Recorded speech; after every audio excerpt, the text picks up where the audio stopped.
Hello? Good morning.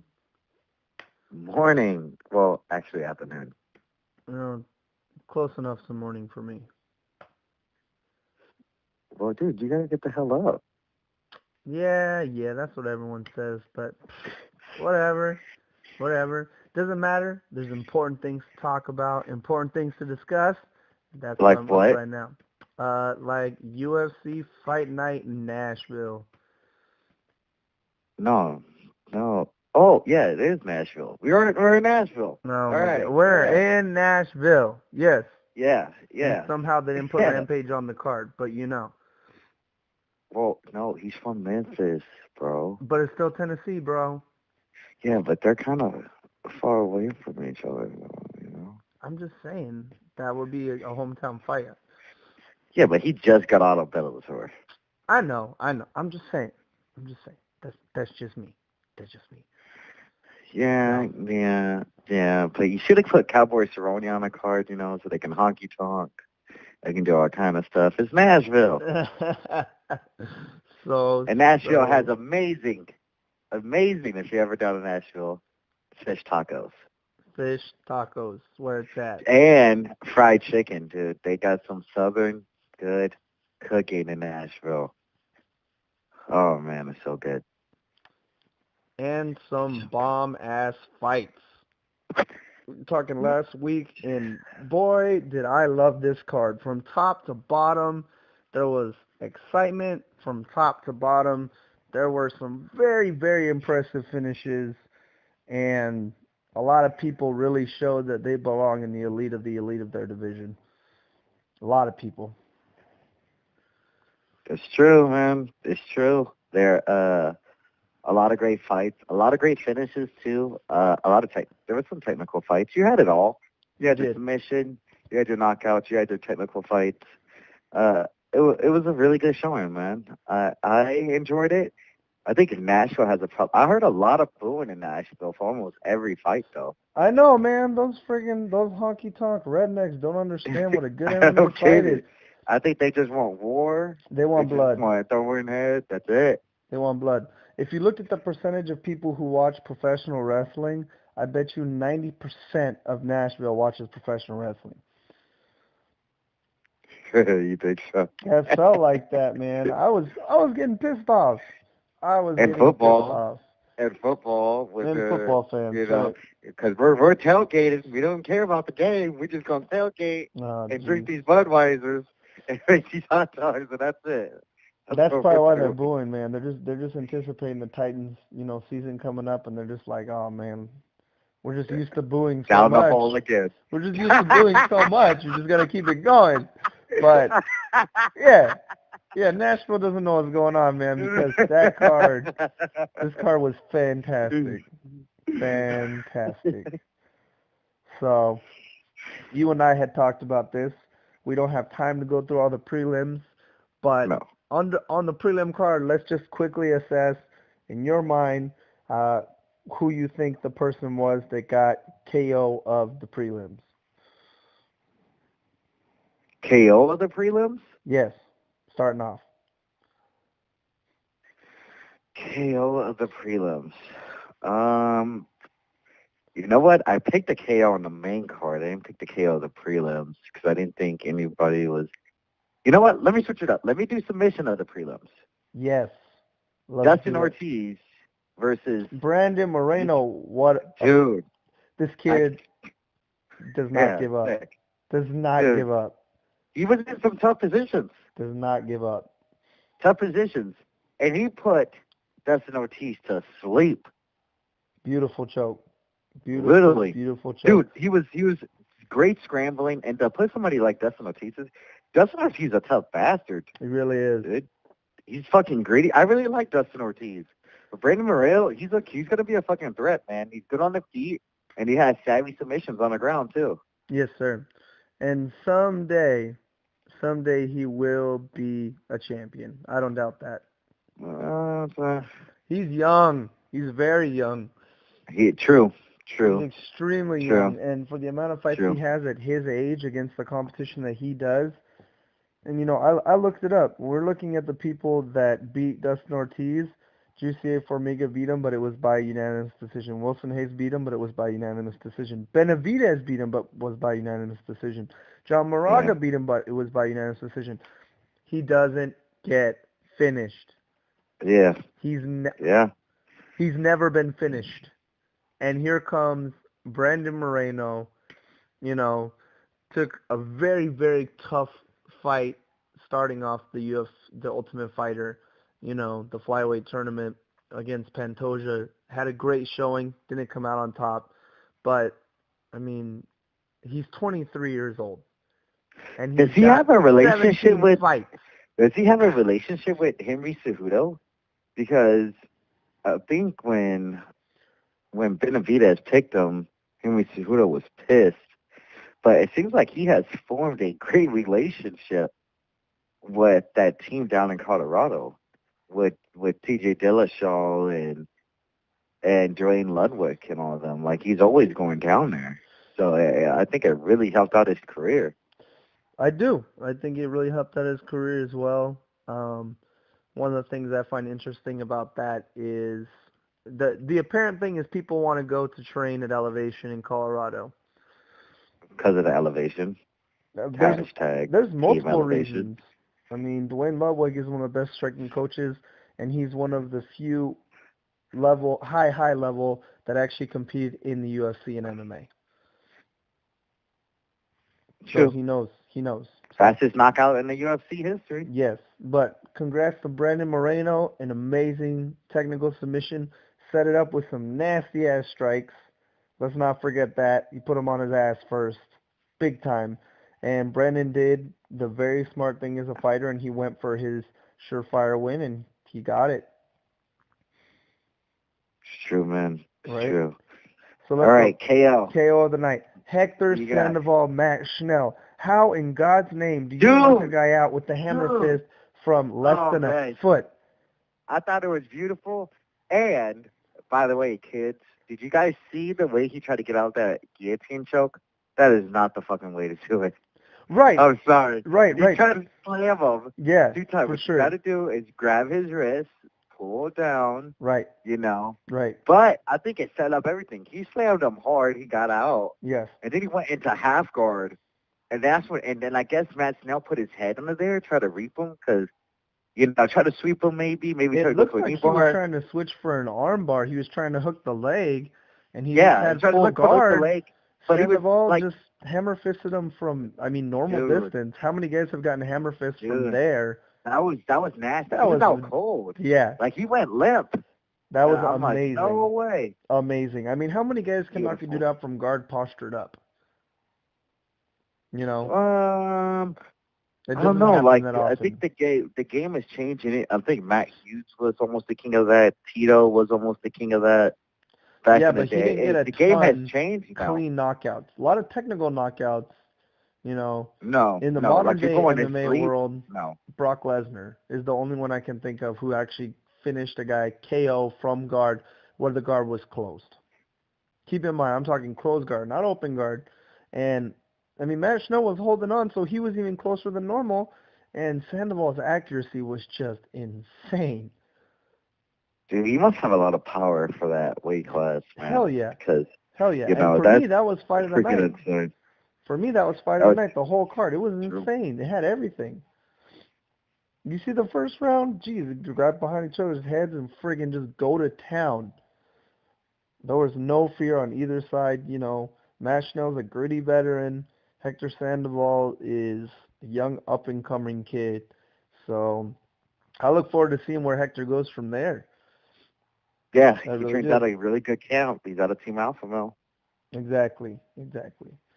So, all right. So that's just a brief main card prelim spot. We're going to jump up to the prelims, starting off with... main card.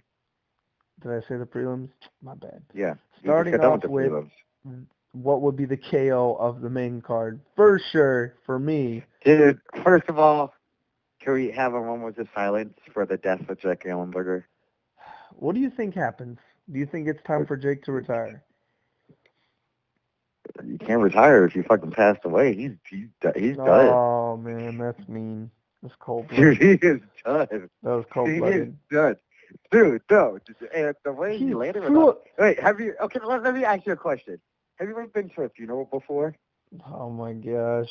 No, answer the Oh, question. go ahead. Of course, I've been to Answer a the funeral question. before. Answer the question. Of course. Have you been to an open casket? Oh man, that's messed up. No. Answer the question. Answer the question. Yeah. Have you seen a person in an open casket? Yeah. You see the way Oh their arms are folded in the casket? Oh yeah. That's the way he fucking landed after he got hit with that elbow. I know. And the thing was, he flew. He literally got elevated from an elbow. How many guys get killed with an elbow in general on the feet? How many times that happened? Just a straight elbow. And how many guys literally go flying in the air from it? I've never seen it. Dude, he shoulder bumped him with the left shoulder and then came over with a slicing right elbow, like while he was in the clinch. And he was in the clinch, which is like short distance, you know? Like, yeah. That's fucking even more amazing. He was hurt before. Oh yeah. Too. But Jesus Christ, man. How many guys can do that? Mike Perry can do that. I'm starting to like Mike Perry. He's a fun fighter, but man, he's an arrogant fighter. I mean, as a fighter yourself, he says some things, but I don't know, man. Like, I think he might be speaking the truth for some stuff. He just has really a high confidence level. That's it, man. That's it. That's true, but that's it. I think he's speaking the truth. It's no difference to what Connor says. It's just Mike Perry has like a little bit of an accent. Yeah, but he's pretty hood, honestly. Dude, are you kidding me? Look at the tattoo. All right. Any guy, I'm sorry. Any guy who has tattoos on his face, and one of them is a teardrop, you know you're hood. At least you gotta be hood. Maybe he was running out of spots to get tattoos on his body. No, yeah, he wanted a teardrop. He wanted a teardrop. Okay. Teardrop can mean you murked somebody, or maybe somebody died in your family that you're really close to. That's true, but we both know from that post-fight interview, he definitely came up rough. You can tell. Oh, hell yeah. And in the pre-fight, they actually explained how hard it was for him. You know, it was one of those MMA save-my-life situations. Like you, only different circumstances. Hey, my fight name is Silverback. His fight name is Platinum. Silver, Platinum, that's funny. No. I mean, yeah, that was funny. But I'm trying to say, like, Platinum, like, a lot of people don't know what, that's a hood-ass name. You know why his name is Platinum? Because he has a platinum grill. Oh, my gosh. I don't know if that's true or not, but... It is true. Look at his teeth when he does his interview. Pay attention. He has a platinum grill. Okay. You know what? That's probably true. You're probably right. And for me, the sad part about this fight was Jake didn't really do all that much. He landed some good body kicks. Jeez, he kicked him hard in the body. But other than that, I didn't see anything that really made me think, oh, Jake Ellenberg's coming back hard. You know what I mean? I mean, he has got ran over his last two fights. Jose Masvidal and now this. Exactly. I don't know. Maybe you give somebody that's a Mac Platinum player. I don't think he's ranked. Is he ranked? No, he's not. So technically, you faced a non-ranked guy. Right. Maybe give him one more. To be your bounce back fight. Yeah, exactly. If he loses again in that kind of fashion, the UFC has to consider what they do with Jake Ellenberger.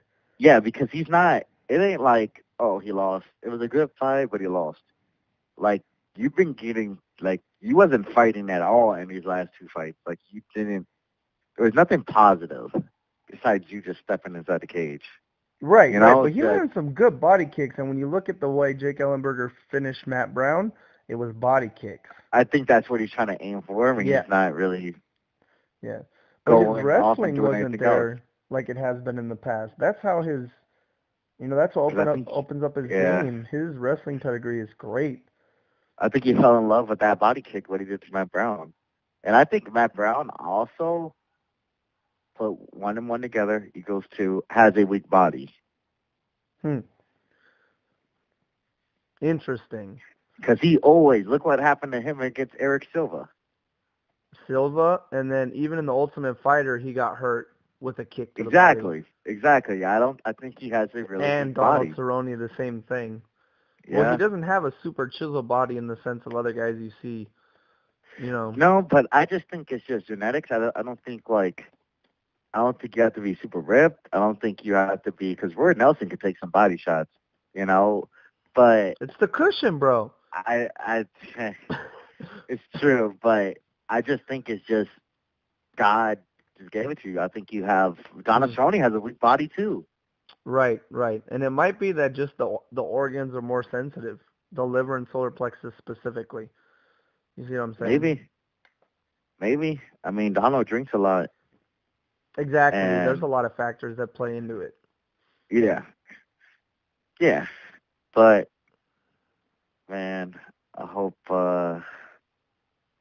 it'll be like Easter for Jake Ellenberger, like rising the third day, Oh, boy. third fight, rising from the grave. Yeah. Okay. All right. What? No, I get what you're saying. I mean, seen the fight? He's a veteran. He's had some great wars. I would love to see him bounce back strong in his next fight. But I think you're right. One more fight, and then that's going to be it. But for Mike Perry, he's moving up the rankings quick. He's got one loss to Alan Jouban by split decision. And, Jouban wins decisions that he goes to. I don't even... Jouban's been kind of falling off for me. They used to be like one of my favorite strikers. Their elbows, and I don't know what the hell's happening to him, but I think like Matt he's being Platinum... timid. Exactly. I think Matt Platinum Perry, I think that was like one of his, like, not big names, but so of a name in the UFC. And I think he was a little timid. He was staying outside of range. I think he would have died on his mouthpiece. I think he could have got Alan Jouban out of there. It's possible. But, I mean, Jouban is a tough customer. Yes. He's a very, very tough customer. So. Yes. But congratulations to Mike Perry. We'll see where he moves up in the rankings. Platinum. We'll see what happens with the platinum. All right. So let's progress. We got Stevie Ray and Joe Lozon next. This would be, for me, runner-up fight of the night behind Hector Sandoval and Matt Schnell. What a fun ground fight. What a fun ground fight to watch in the first. It was insane. Not if you're Stevie Ray. Well, yeah, in the first round, but he managed to survive, which is what you need to do against Joe Lozon on the ground early in the fight. Survive. I don't think Joe Lozon has a gas tank.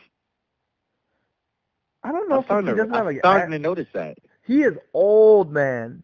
Joe Lozon is not 25. Joe Lozon, 32 now. He's had a lot of fights. I mean, he fought BJ Penn.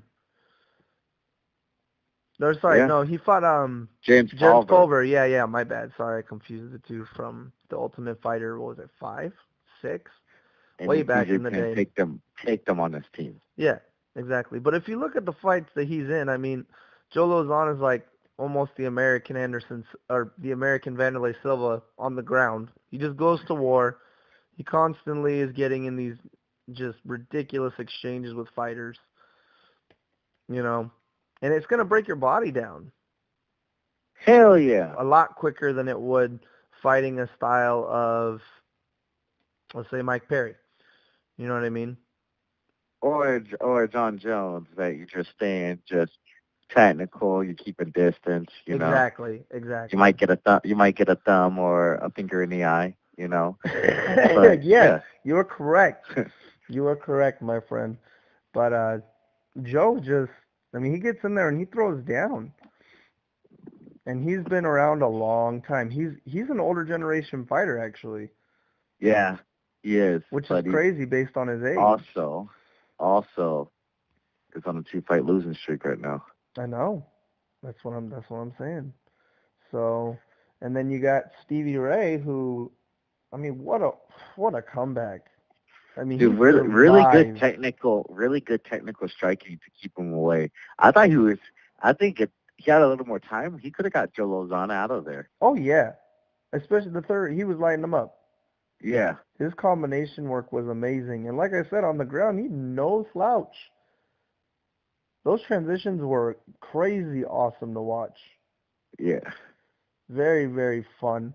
And, I mean, he managed to outgrind Joe Lozon, that's kind of his game a lot of times. Hell yeah.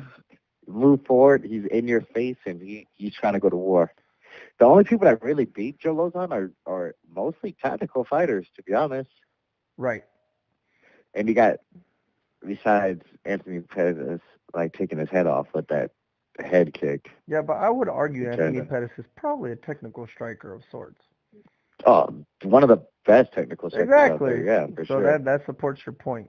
That supports your point. But Stevie Ray, man, he's fun. He's a fun fighter to watch, and that's a big win in his career. That's a career-defining win. Hell yeah. Joe Lozon's he's technically one of the legends of this. Well, I won't say legend, but he's one of the vets that his name will still go down as history as one of the pioneers. Like from 1 to 5 on the Ultimate Fighter, like Ultimate Fighter 5. That's a special moment. There's not a lot of those guys left. Exactly. Everyone from that generation is retiring, pretty much, except for a guy named Michael Bisping. He has gotten better and better and better, and if you look at it, I think since Vitor, he hasn't really been, flattened. Dude, fine wine. He's getting better over time. Sure, let's go with that.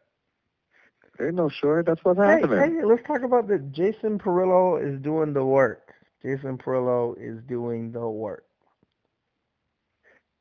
That's true, man. And you know something about that. You know something about that. So. Of course, man. That's my coach. Exactly. That's my coach. Like I had significantly have grown a lot from fight to fight with being with Jason Perillo. I honestly haven't even reached my peak yet, especially with Jason being in my corner. I'm just getting started. I agree. Like I have a lifetime ahead of me. Would you want to fight Stevie Ray? Yeah, he's at lightweight. Yeah. Yep, and I'm not afraid to stand with him either. That will be a fun fight to watch. Ian Butler, Stevie Ray, maybe down the line in the future. But I do want to fight Joe Lozon too. Man, just because of the namesake, but I think he's not going to be there. He's almost done. He's almost done. Yeah. Just like somebody else we're going to get to in a little bit, done. It's time. Yeah. It is time. Yeah. So. But great fight for Stevie Ray. Wins the decision. It was really good. Absolutely. Really good, man. Absolutely. If you didn't watch that fight, definitely tune in. I know it's earlier on the main card, but the grappling exchanges and the way that Stevie Ray was able to utilize technical boxing skills in the second and third round, because he didn't want to get taken down, so he didn't kick much, was excellent. It was excellent. It was a great fight to watch. I agree. And now we go to the next fight card, which some people would argue is the worst fight on the card. What's your opinion? Ian, on John Dodson versus Eddie Wineland? I kind of agree. I mean, it was okay. It was extremely technical, but a lot of people there's different kind of technical. You can be technical and still be vicious, Like, I'm very technical, and I come forward with a very viciousness. I'm aggressive, But when other people say, like, oh, it's a very technical fight like Tyron Woodley and Thompson, that's another word saying that it's fucking boring. This was not Stephen Thompson, Tyron Woodley. Don't you dare put that on John Dodson, okay? I know, I'm not. I never said. Don't put that on John Dodson. I'm giving you the answer of the two definitions of being tactical. You have to agree. I'm not saying that there was this fight, but it's tactical that, like, man, this guy's so technical. Oh, man, look at the way he's throwing his jab. Just straight out, short of the chin, beautiful. And then this technical of, like, Oh, I'm just looking at you in your eyes, like, up, I'm touching your hand, we're just circling. Up, up, up, up. Oh, okay, he's gonna do something. Up, no, they're just looking at each other, circling. That's true, but the thing is, Wyman didn't have an answer for Dodson's speed. He didn't know what to do. Hell no. He didn't know what the He hell to do. he said himself when he sat down in the corner, and the first thing he said is he's He's too faster fast. than I thought. Yep. That's the first thing he said. You're right. So, I mean, what do you do at that point? Do you think Eddie Wyman could have done more? You have to keep your range, and you have to kind of sacrifice. You have to let Dotson come to you, because if you're gonna chase Dotson, he's too fast. You can't do that, right? Right, Boxing right. It's like terms, so chasing you have DJ. to, yeah, you have to just cut the cage off. If he attacks, and you have to be in just counter mode from that. You Right. might be fast. Look at your punches that are coming forward and everything, and then boom, land a shot. He's not fast enough to get in and out enough that you can't touch him.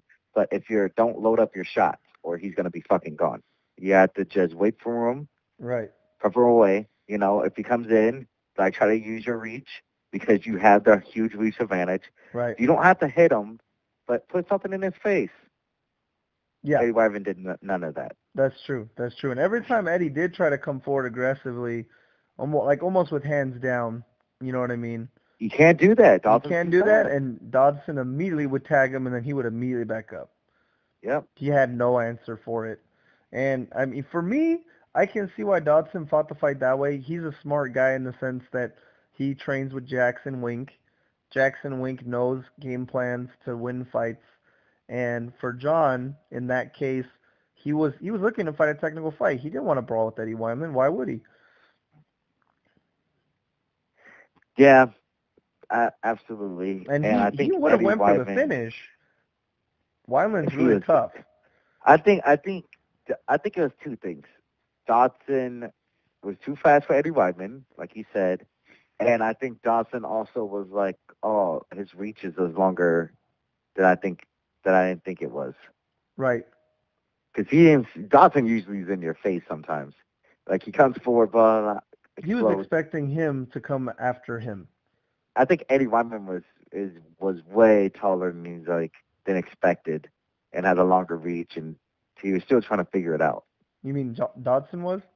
Dawson was, yeah. Yeah. Well, I mean, you don't want to play the game. If you're faster and, more precise than the other guy, then why would you want to Get in and out. get in there, right? Get in and out and fight a technical fight. If the finish comes, it comes, and if not, you're taking a win home in the UFC against a high-ranked fighter in the number 10 bantamweight in the world by making your debut at bantamweight again. I think smart plan. I think it's the second fight at bantamweight. Who did he fight for? No, because Manny Gabriel. Oh, was it Manny? Yeah. Because I thought you were going to say Lineker. That fight wasn't at bantamweight. It was at a catchweight because Lineker knows how to miss weight. That's true. Even at bantamweight, he knows how to miss weight. Yeah, he's had 3 fights at bantamweight. Sorry, I forgot about Lineker because it was a catchweight, and I thought it was a lower weight class. So I can't believe Lineker try to make 125. He made it sometimes. He made it sometimes, just like Rumble made 170. All right. Sometimes Rumble made 170 for a good portion, though. I know. Like his first 4 or 5 fights in the UFC. Right, but I think at the end of the day, when you're a fighter and you have to cut that much weight that you look to the point that you're unhealthy, it's not your ideal weight class. I don't care if you go up if guys are a little bit stronger. That means you got to work more on your strength and conditioning. You got to work more on your cardio. And a lot of fighters don't want to do that. They'd rather just try to cut down more weight so that they're stronger and faster than the other guy when it comes to fight night. But in order to do that, they almost kill themselves. True. So, and Dodson lost a split decision to Lineker. So, I mean, after this fight, the UFC is not going to be like, oh, wow, he was super impressive. But, I mean, TJ Dillashaw is fighting Cody Garbrandt for the title, obviously. Right. Dominic Cruz is coming off of a loss convincingly to Cody Garbrandt, you know, and Give him Dodson. Dawson. Exactly. That's what I was just gonna say. Give him Dodson. That will be a really interesting fight to watch. That would be arguably the two fastest and most unorthodox strikers in the UFC at that weight class fighting against each other. Or if TJ wins, give him TJ. Right, but does he deserve the direct title shot? I mean, the thing is, I think either way, the rematch needs to be made at some point. It should be. It should be made.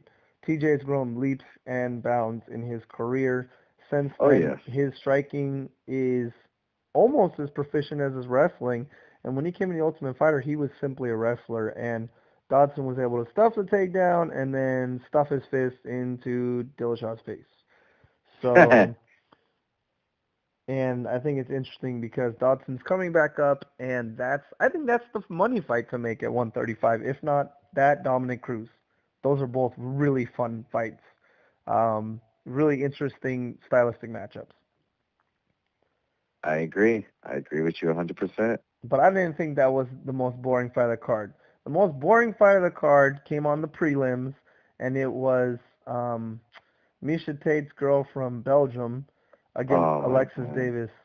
The first round was fun to watch, and after that, I don't know what kind of striking they're teaching up there in Miesha Tate's gym, but they need to work on that because she did not look like a fighter.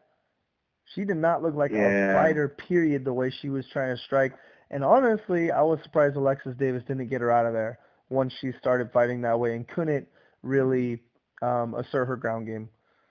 You know what? That fight was so boring, I'm not going to even talk about it.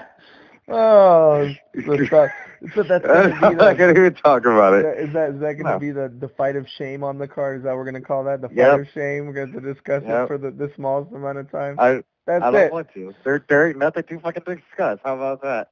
That's it. That's it. That's it. That is it. Okay. But something to discuss, the co-main event of the evening. We're not there yet. We've got one, 2, Ovin St. Von Flew.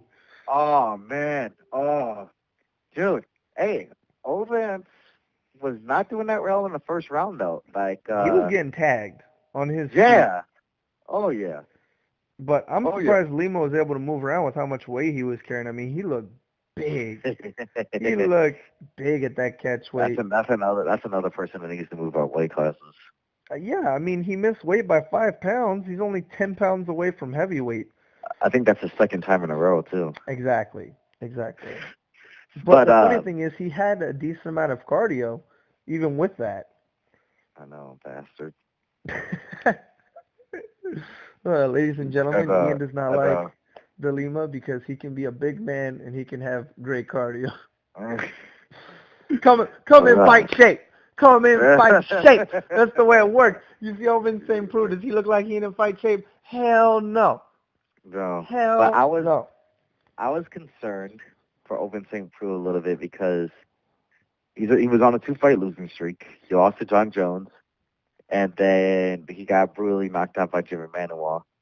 Right. And the first round was not going that well. I'm like, oh no. Oh no. But like they what won't cut happened him. to St. Preux and Strike Force, what happened to St. Preux, like coming up, like he was killing people, man. Like but he did a smart game plan. He caught one of the kicks because that's all Lima threw. He was just winging kicks, hard kicks. Oh, man. yeah. Oh, yeah. And he caught it, took him down, and worst mistake, he tried to grab a guillotine. From half. Yeah, and held on to it. Don't ever, once the guillotine, look. All right, Ian, let's go. Coaching moment. Coaching moment of the day with Ian Butler. Once you're in half, once you try to grab a guillotine, I get it. You try to drop on it, you know. You let go. In guard. You let go. If they're in half, you don't have the leverage to get the guillotine. If they're in side control, pretty much you're trying to headlock somebody. It's not a guillotine anymore. Let go.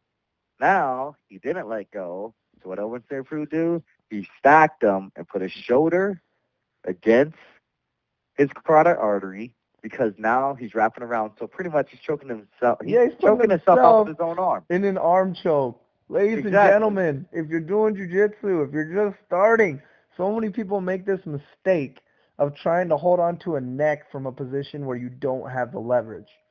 Like Ian just pretty said, much, you'll get submitted by your own effort. Man, that sucks. And that's exactly what happened. And he was against the cage, so there was no moving. Short night for Ovince St. Preux. I'm glad he won, man. I'm glad he's back on a winning streak. Yeah, he's a great fighter. He's a fun fighter to watch, and he's not going anywhere. He's extremely athletic, man. Extremely, like, he can pretty much do anything, you know? Right. Like, I don't know what his base is. Like, he has heavy leg kicks, you know? He can wrestle. He can pretty much do it all. I think he could teach him anything. He can pick it up. For sure. And he's fixed the one part of his game that he really was lacking in Strikeforce, and that was a good cardio. He's really worked on that a lot.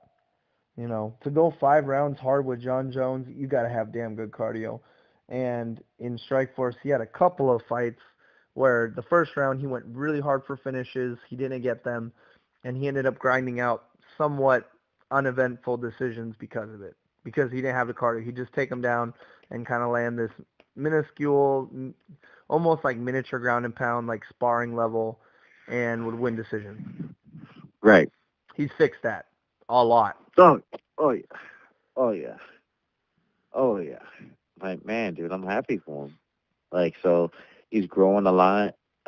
He got his arm broke against John Jones with all those leg kicks he took from John Jones. Oh man, those were nasty leg kicks. In the 5th round, I thought he was gonna get finished in that fight, but he didn't. He has heart too, you know. So, dude, he's back on track, man, in his hometown. Exactly. He got to celebrate in Nashville. What a great moment for the Volunteers, baby. What a great moment for the Volunteers. Because the last time he was in Nashville, it did not go that well.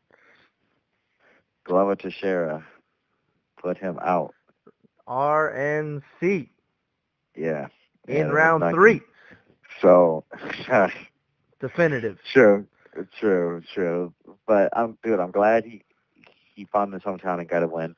I think that's the only time Nashville was cheering that whole fight. Exactly. I don't even know what they're talking about. I think that's what it is. I think unless they're from that part of the U.S., they don't give a shit. And if they're not from the U.S., oh, God, then you shouldn't even be in Nashville, man. That's danger for you.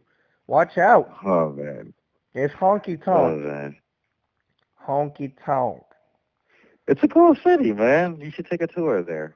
It's really nice. I know, but we're American. I know, and I've been there before. I came out. That city will change you. We drove in listening to our music, and we drove out listening to Jason Aldean. Exactly. And that's what they do. Their culture is contagious. Country. The culture is contagious. Country contagious. Yeah. All right. Now we're on the co-main event. Moving on up. All right. Ally Quinta and Diego Sanchez. Oof. He's done. I love Diego. He's had some great fights. It's time. Time to get back in there and fight again. Ooh. What do you mean it's time? Is that what you meant by you? I'm surprised he didn't retire. I thought he was going to retire after the fight. I really did. Well, first of all, he didn't know where he was at. He was like, am I back in Albuquerque, New Mexico? We're in Albuquerque, New Mexico. And they're like, no, you're in Nashville. You're in Nashville. And he's like, no, not Nashville. Oh. So, yeah, that's what happened. Right. Pretty much, man. Fucking, dude, a 2-year layoff for Ally Quinta and coming over and, dude, that's the level of boxing. That's the level of boxing Ray Longo's got. Fucking facts. The last 3 people, everybody talks about ring rust. I really don't think it's true anymore. Like, I really think it's a total mental thing. The last 3 people that had a year or 2 layoff have got all finishes in impressive ass fashion. 3 first-round KOs. Right. Now, who? Ally Quinta. The other one, the Korean Zombie. You know who's the other third one? Woo! That was Tyron fun. Woodley. Tyron Woodley, and won a fucking world title. Damn. These are the facts, ladies and gentlemen. Ian Butler knows what's going on. You know. He did his homework. Bada bing, bada boom, realest gangster in the room. Oh, yeah. That's right. And personally, anyway, yeah, man. for me, and listen to this list, all right? This is pretty crazy right now. Obviously, Ally Quinn is coming off a 2-year layoff. He fought on The Ultimate Fighter, did very well. Lost to Chiesa. But did very well. Did very well in Yeah. the show for the most part. Michael Chiesa is a contender at lightweight. He's a gritty fighter. He has a fight coming up. They just announced. But listen to this list of people that Ally Quinta has beaten in the last 3 years or 4 years. He beat Diego Sanchez by finishing him. How many guys can say that? Like definitively say they finished him. Gilbert Melendez didn't do it. You know, so that's true. He beat Jorge Masvidal. He beat Joe Lozon. He beat Ross Pearson. He beat Rodrigo took both Dam. of those guys out. He took both of those guys out. And he took out both of those guys. Exactly. Yeah. He beat Kevin Lee. And way back in he beat Ryan Couture. He beat Kevin Lee? Yep. By what? By decision or finish? Decision. And when did he beat Ryan Couture? Back in 2013. UFC Where? 164 in Milwaukee. Oh yeah, no shit. How did that end? It was a decision as well. Okay. A gritty fight too. I think, if I'm not wrong, that might have been Couture's debut in the UFC. No. Couture's debut was against Ross Pearson. Man, it's been a long time. I don't remember. A very long time. Like, I remember I had my torn ACL then. Oh, okay. So Ian had nothing to do but watch fights, man. I wish I had that luxury. Exactly. I still try to do that, and I don't even have time, man. I mean, that was a long time ago. For sure. But this past weekend, I watched, I think, 20 hours worth of fights, maybe more. 20 hours worth of fighting. So that's what you do when you're a fan. You get up in the middle of the night. Most people YouTube cat videos. Me and Ian are like, who did Ally Quinta fight last? Where was that UFC at? So we can bring you the facts. True. And honestly, in my opinion, right now, Ally Quinta jumps in the rankings. Give him a rank guy, period. If he ever fight again. Don't tell me he gets injured, man. He's the future. No. Did you hear his little Twitter rant and everything and his interview afterwards? No. He says, as I quote, fuck the UFC after getting this knockout. They didn't give him a bonus? Nope. And then he goes, you guys are a piece of shit. And he sent out another tweet that was pretty messed up. Who got the Nashville. KO of the night? Mike Perry?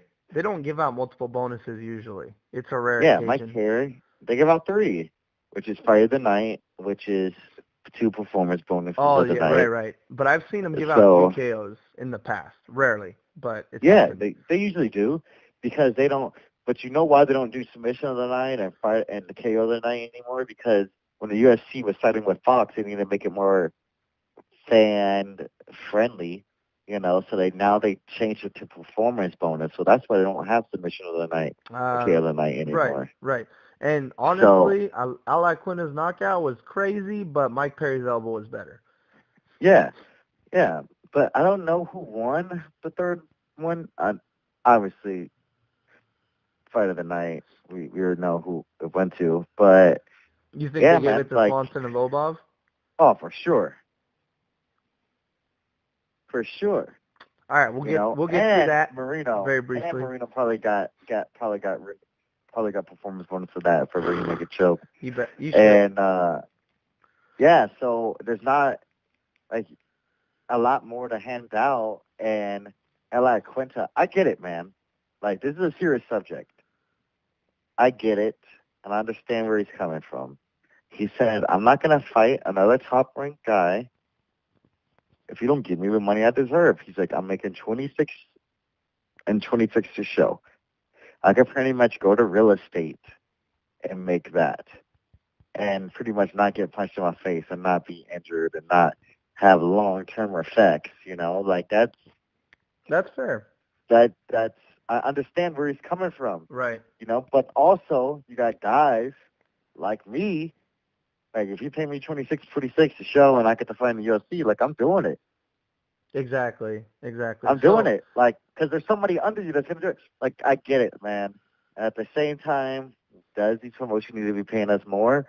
Absolutely yes, because I mean It's the it's UFC. fucking health, it's safety, it's the UFC, and we're one of the best athletes in the world. Look at what we're doing. You're fighting somebody, and you can fucking get hurt. Yeah, And it's true. It's true. MMA and fighters, I believe, most underpaid professional athletes in the world. When you look at what baseball players make, when you look at what football players make, when you look fucking at golfers. Exactly, and the thing is, with all of those guys, they don't pay for any of the special training they get in camp, whether it be cardio, strength and conditioning. They don't have to pay for their own coaches. The teams provide them. The teams provide them. Basketball, and I mean, these guys sit on the bench and they get paid $100,000 a year. Even more, probably. Some MMA fighters might come out on average. What would you say, Ian? Somewhere between 10 and 20, sometimes even. Sometimes I think 10 and 10 is a good night. Right. Which means 20,000. You probably got to pay 15 or 20% to your manager. You probably got to give your coach probably 5% of that. Exactly. So where does that leave you at the end of the day? What, like, if you didn't win that fight, you only make it 10,000. So you probably come away with like 3 or 4, maybe 5. And that's crazy. That's crazy for the work you put in. And I think it's a shame that the UFC doesn't do a better job of saying, you know what, you guys deserve more. They have the most money, but they don't give out the most money, which is crazy. It's crazy. It's not fair to fighters. I can see where Iaquinta comes from. At the same time, it's probably not a good thing to say to your boss, fuck you. It's probably not a good thing to say to your boss. You know what I mean? So we'll see what happens with Al Iaquinta from here. I think the biggest thing that's happening in the UFC since Conor McGregor, fighters are kind of stepping up and be like, no, this is bullshit. I'm not getting paid enough. This is bullshit. Because Conor has literally done whatever he's wanted, and he's gotten more and more money because of it. And I think fighters are pissed off because they're like, I play by the rules. I come to fight. I do my promoting. I bring in my hometown crowds, and I don't get any recognition for it. And this guy literally doesn't show up to press conferences, and you pay him more money for the next fight. You know what I mean? So I think that's kind of what's going on there. Well, and then also, like, with the Conor situation, like, in this Floyd fight, if he makes it and he gets 85 overpaid, million? like, That's if the he does projection? that, like, why would he come back to the UFC? I think he'll retire. I don't think he has a reason to. I think he's always said prize fighting is a time game, and if you can make more money in a shorter amount of time, then get out. But he's still a fighter. I don't think he's just going to want to walk away. I think he thinks that right now, but he loves to fight. He loves to train. So that's a big, big deal for all of combat sports. That could change everything. Yeah. So, and if that fight gets announced, people, we will be talking about it on a podcast all on its own. All on its own. So stay tuned. It's going to happen. I'm going on record right now saying it's going to happen probably by the end of the year. I mean, when you get Dana White, the president of the UFC, literally saying, I'm going to let him fight, and Dana White doesn't say that to anybody, anywhere. Even in the UFC, you don't get to fight in other MMA organizations, much less jump sports. And the UFC be like, you know what, we'll greenlight that. Okay, true. But let's get back to it. Iaquinta. Yeah, if you're in an Iaquinta situation, legitimate. Do you come back to fight or do you do real estate? It depends how much you love fighting, right? As a fighter yourself, That's Ian, the it depends fucking on how much problem. you love fighting. That's the fucking problem. I was always taught when I first started was, Ian, don't worry about the money. The money will come. I was in tough situations of sleeping on couches for a year. You witnessed that, Right. you know, like when I was coming up. But Right. look where I'm at now, though. Right. You know, like, Right. but still, it's. Do you want to do this so you can be the best in the world and the passion about it, or do you want to do this for money? If you want If to you're do it doing for it for money, money, the wrong. they go do real estate. Exactly. Wrong reason. Wrong reason. In other sports that can be true because you can get to the NBA and be benched and make $100,000, like I said, easy. I think the league minimum for the NFL is probably like $1 million. Exactly. As a You're rookie. talking $1 million contracts over a 10-year period, guaranteed 500,000. And somebody's saying, "Yo, I'm not getting paid enough to fight." Well, you're probably right, but then you have to decide: are you in this to fight? Man, Are you in this to make money? His teammate, Aljamain Sterling, said, if I would have lost that fight, because a lot of people don't know, Aljamain and Al Quinta, they're from the same team. Right. Not only are they from the same team, they're also roommates. You know. Right. Said, if I would have lost that fight, I would have done real estate. Like, where's your guys' heart at? Where's your head? Where's your head? Yeah. And with the potential these guys have, too. I don't get it. They can be superstars, but it's a matter of why are you doing it. Yeah. So that's a good point. But we're kind of running a little bit low on time, so let's get to Ian's favorite fighter of all time, Artem Lobov against Cub Swanson. This Joker. This Joker. He's got a chin. He has got a chin made of He's got granite. a chin. He has a chin. But ladies and gentlemen, no, he is not my favorite fighter of all time. He is Conor McGregor's bag boy. Carrying boy. Yeah, that's what he is. That's what he's in the UFC for. Because they don't want Conor to pull a hammy or picking up his heavy Louis Vuitton bags. So Artem does it. And then then Conor's like, hey, can you throw him a bone? Can you just put him in the UFC and just give him fights on the prelims? And they're like, sure, Conor.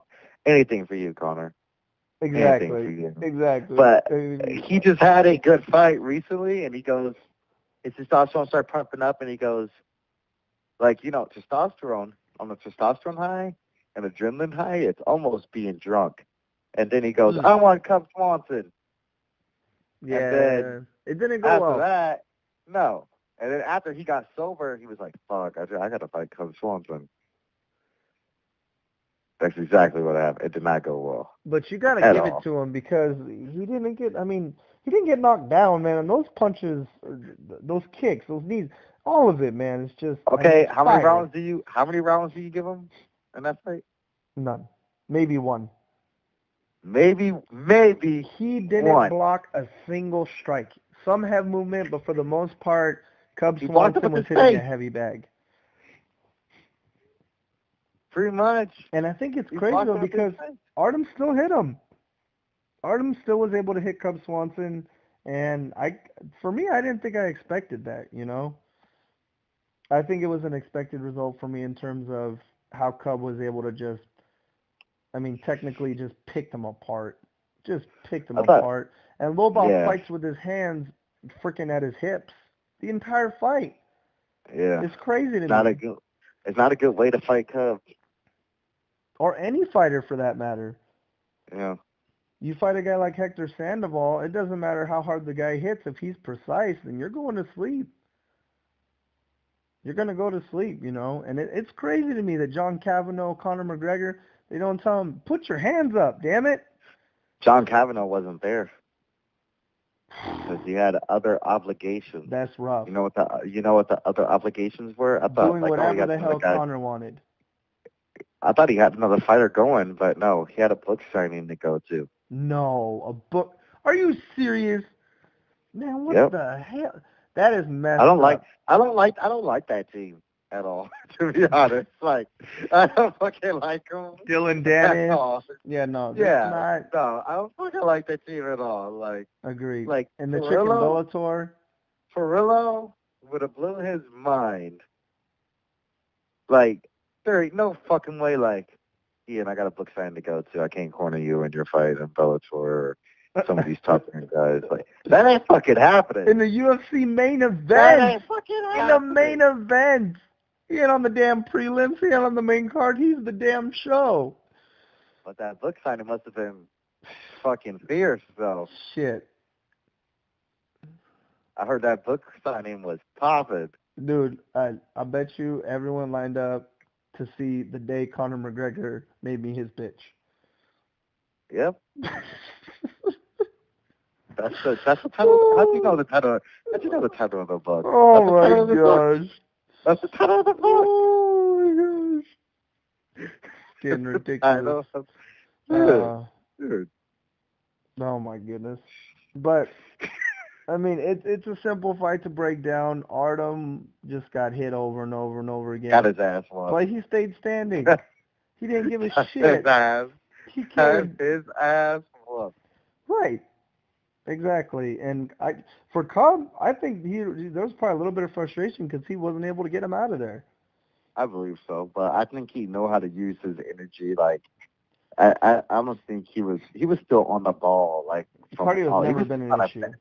No, he was trying to finish that fight all the way. All the way, exactly. So, I mean, that'd be at least a little frustrating for Cub because, I mean, Artem didn't block a single shot. That was crazy. Yeah. That was crazy. You know. You think Artem gets cut soon? Not if Conor doesn't want him to. Yeah, that's true. He could lose 5 fights in a row. Conor's like, no, Artem, he's good. Artem is a fighter's fighter. Yeah. He doesn't give a fuck. And that's true because he doesn't give a fuck. He'll get hit in the face for 50 minutes. But the thing is, at the end of the day, Artem would fight for $5. He loves to fight. And I respect that. He loves to fight. I respect that. And he's not boring. He's not a boring fighter to watch. He just is the most untechnical guy you ever seen in your damn life. Ever. Sometimes it's boring, like when you're just hitting a heavy bag by yourself and there's nobody in the room. Yeah, but in this case, there were 10,000 people in the room. 10,000 people in the room. The heavy bag was Artem, and Cub was just like, let me have some fun. Let me see if I can do a spinning elbow if I get real close to the bag. And the capoeira kick. Let me see if I can throw this capoeira kick and this spinning hook kick right here on the bag. And I'm like, oh. He'd be like, but I'm not going to use this in the fight, though. But he fucking did. Yeah, time and time again. Yeah. Time and time again. So, but no matter what, after that fight, Cub gains Artem respect, and I think Artem gained Cub's respect. No, for sure. And here's the thing about Artem. I think Artem is actually a pretty nice guy. He just gets in the moment. He says things about people because he gets fired up and he wants to fight them, and he wants to remind him, I'm the superior man. But after fights, I mean, the dude is super respectful. Super respectful. As a fan, I respect that. What I don't respect is first fight of the night, Mike Perry saying, whose life am I going to get to ruin next? Really? That's what you're going to say on national? That's what you're going to say on Fox Sports 1? I mean, what? It's not. Well, it's not a good way to promote yourself. Thank God it wasn't on regular Fox. It's not a good way to promote yourself. It's not a good way. Oh, so I like the way Artem carries himself. Yeah. And I'll tune in to watch him fight. Really? Yeah, you never know what the hell happened. I get some striking technique, a little bit of a lesson on certain techniques and how to throw them. Of so what that's not good. to do? And no, not for whoever is fighting Artem. Because they get to focus on working on, technique. It's like a gym session. But on the other hand, Artem might just flatten him. He's got power. That's true. He's got power. That's a bag that like swings and kind of knocks you over after hitting it so hard and it comes back. You can do a teep kick to stop the bag, but you just let it just run you over. Exactly. So. Hey, Who's that? Who's that guy? Speaking of bad coders, who's that guy? Who's one of their teammates in Bellator? What's his name? You're talking about, Gallagher? oh, James Gallagher. Yeah. So I think I might see Autumn Loma soon when he's carrying his bags. Oh, James Gallagher is no Conor McGregor. And there's a gentleman who is going to prove that Dennis definitively named AJ McKee. No, Chinzo Machida. Well, yeah, even before that, but AJ still wants to fight him. Yeah. But if he loses to Chinzo in impressive fashion, he's gonna be like, you know what? It's not gonna happen. It's like, this ain't for me. I just need to go back to. I'm gonna take Artem's job and just carry Connor's bag. Right. How about that? Yeah. Well, that was the whole card, ladies and gents. That was the whole card. And I think we've got quite a break. We do. We've got UFC coming up in Houston. In May 13th. Special day to me. Can't wait. Oh, because I got to watch you fight on Glory on my birthday, bro. Yeah, that is true. Exactly. It was my birthday and it was Glory, man. What a moment for me. I love that. And then we've got Bellator coming up on May 19th. Ward McDonald versus Paul Daly. And MVP versus Derek Anderson. Both fun fights. Can't wait for that. Can't wait. But in the meantime, ladies and gentlemen, you don't have MMA to watch? Guess what? I got great news for you. We got one championship. Check it out. We've got Absolute Championship Recruit. Check it out. Absolute. You got Super Fight League in India. There's always fun, exciting, gritty, hardcore MMA action. You just got to look. Super Fight League in India. If you love curry, that's the place to watch it. Dude, it's so good. And here's the thing about Super Fight League. It's tournament. It's team tournament format. No, I'm okay. Similar to the International Fight League. They got 5 fights on the card, and then fighters get scored, given points. Teams get given points based off of performances, finishes. There's a lot of factors to it. And me, I love that format. I think it's a lot of fun. No way. Okay, I like that. Then I thought you were talking about like Russian style 5-on-5. Oh my God, no, we're not talking about 5-on-5, 5 guys punching one dude in the face from all different angles, kicking that him. Happens. I know. Trust me, I know. It's the most ridiculous thing ever. Oh, also, one more thing, people, check it out. Ryzen happened this past weekend. Ryzen Sakura in Yokohama. That's a fun card to watch as well. But get ready for some antics, because it's Japan. When's that happen? It just happened. And Ryzen just happened? Why wasn't it? Really? Yep.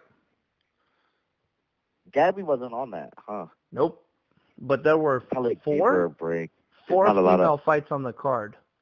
There are probably not a lot of 60-year-old grandmas that used to wrestle professionally out there. They probably still got to keep looking. Well, they were trying to set up her next opponent, but she got derailed by a girl named King Reina. Professional wrestler trying to transition to mixed martial arts, wants to put the women's lightweight division on the map. Light heavyweight division? Yeah, I think so. I think it's 160 and up, something like that. It's crazy. But still, it's fun to watch these ladies in Japan throw down, and they don't look like they would, but they put up some great fights. You know, Anthony Burchak fought against Tatsuya Kawajiri in the main event. Oh, also, in May, you also got, it's not MMA, boxing.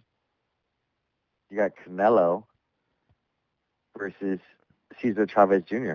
Exactly. And this weekend, you've got Anthony Joshua versus Vladimir Klitschko. I can't wait to watch that fight. Man. Because if Anthony Joshua can finish Klitschko, I swear to God, they better make Deontay Wilder against Anthony Joshua. That's the fight to make in boxing in the heavyweight division. If I like Deontay Wilder. he finishes. Oh, yeah, he's a fun fighter, man. Yeah. He's a fun fighter. So, but those are things that you can watch in the meantime because come May 13th is going down. I think next week me and Ian are going to talk about the newest season of The Ultimate Fighter, which has been great so far. We're going to talk about TJ. We're going to talk about Cody. We're going to talk about all the nonsense that it's ensuing on that season. And we're going to talk about... TJ is actually coming down to our gym next week to start his training camp. You know what? And this is my closing statement because, you know, we don't have the card, but we're gonna go more into it this week since there's not a lot of, you know, MMA action, UFC, Bellator wise. I think TJ Dillashaw is a good person. Why is that? Well, we can't talk about it right now, but in short, he's a very humble and respectful, and Cody and Uriah come off as complete and total arrogant dicks. I like Cody, man. He's a real person. I don't know. We'll see. We'll talk about it. Discuss this. We'll talk about it next week. Discuss it. Yeah. All We're right. gonna talk about it. All right. Final thoughts, Ian. UFC Fight Night in Nashville. Swanson versus Lobov. Dude. Okay. Always. Final thoughts. Real talk. Nashville was a hell of a card, man. A lot of good performances. I think some of the judges. I don't know, on the Jessica Panay fight, it could have went either way. Sam Alvey, Thiago. Yeah, yeah. I thought think Sam the won that fight. judging. I think the judging was kind of awful in the Nashville area. To be honest, terrible, awful. The whole fight card was good. Hell of performances. Nashville, as MMA fans, you guys sucked. Yeah, come on, give some respect. You guys fucking sucked. You guys were horrible. That's my closing thought, too. There's a reason why we haven't been back there in like 2 or 3 years. I don't even see why we should even go back, to be honest. Y'all got to appreciate MMA more. And I understand it. You guys only got one guy there. You guys might have two because Michael Chandler's actually moving to Nashville and opening up a gym there with Neil Melanson. So interesting. You're going to have a guy there. So I don't know, like Bellator tends to cater towards their champion. So I don't know. Maybe there might be a Bellator card there, but I don't want to fight there if you guys are gonna act like that. Yeah, come on, people. If you want to go see a bar fight, then go to your friggin' local bar and watch a bar fight. If you want to see professional mixed martial artists, go watch and appreciate. Don't be booing professional fighters, man. This is their life. Plain and simple. Plain and simple. And with that, we're going to sign off. Thanks for listening, everybody. Like and subscribe to our page. Let your friends know. Me and Ian are trying to grow, you know.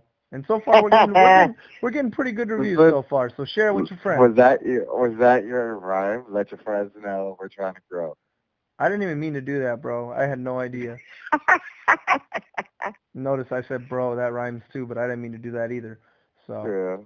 All right. Well, thanks for listening, everybody. Coming up next week, we're going to talk about the newest season of The Ultimate Fighter. That's right. All right. And then we out. Deuces.